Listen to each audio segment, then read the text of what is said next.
എറണാകുളം തൃക്കാക്കരയിൽ മദ്യലഹരിയിൽ അതിഥി തൊഴിലാളി പോലീസിനെ ആക്രമിച്ചു. തൃക്കാക്കര പോലീസ് സ്റ്റേഷനിലെ ASI ഷിബു കുര്യനെയാണ് സിവിൽ പോലീസ് ഓഫീസർ അനീഷ് കുമാറിനെയുമാണ് ആക്രമിച്ചത്. അരുണാചൽ പ്രദേശ് സ്വദേശി ധൻചയ് ദിയോറിനെ അതിസാഹസികമായി പിന്നീട് പോലീസ് കീഴ്പ്പെടുത്തി.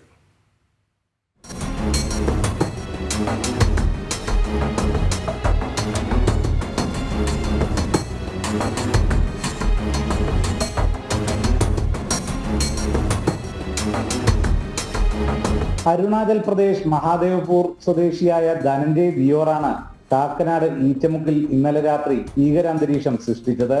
ലഹരിക്കടിമയായ ഇയാൾ അക്രമാസക്തനായി കാക്കനാട് ഈച്ചമുക്ക് ഭാഗത്ത് വാഹനങ്ങൾ തടയുന്നുവെന്ന് വിവരം ലഭിച്ചതിനെ തുടർന്നാണ് തൃക്കാക്കര പോലീസ് സ്ഥലത്തെത്തിയത്.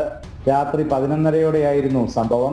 പോലീസ് അക്രമിയെ അനുനയിപ്പിക്കാൻ ശ്രമിച്ചെങ്കിലും ധനഞ്ജയ് കൂടുതൽ പ്രകോപിതനാവുകയായിരുന്നു. തുടർന്ന് അയാളെ കസ്റ്റഡിയിലെടുക്കാൻ ശ്രമിക്കുമ്പോൾ പോലീസുകാരുടെ യൂണിഫോം വലിച്ചു കീറുകയും വിസിൽ കോഡ് ഉപയോഗിച്ച് മുഖത്ത് അടിക്കുകയും ചെയ്തു. റോഡിൽ കിടന്ന വലിയ കരിങ്കൽ കഷ്ണമെടുത്ത് പോലീസിന് നേരെ എറിഞ്ഞതോടെ ASI ഷിബു കുര്യൻസിന്റെ തലയ്ക്ക് സാരമായി പരിക്കേറ്റു. സിവിൽ പോലീസ് ഓഫീസർ അനീഷ് കുമാറിനെയും മർദ്ദിച്ചു. പിന്നീട് ധനഞ്ജയെ അതിസാഹസികമായി പോലീസ് കീഴ്പ്പെടുത്തുകയായിരുന്നു. ASI ഷിബു കുര്യൻസിനും CPO അനീഷ് കുമാറിനും തൃക്കാക്കര സഹകരണ ആശുപത്രിയിലെത്തിച്ച് ചികിത്സ നൽകി. ധനഞ്ജയ്ക്കെതിരെ പോലീസിനെ ആക്രമിച്ചതിനും കൃത്യനിർവഹണം തടസ്സപ്പെടുത്തിയതിനും കേസെടുത്തു. പിന്നീട് പ്രതിയെ കോടതിയിൽ ഹാജരാക്കി റിമാൻഡ് ചെയ്തു.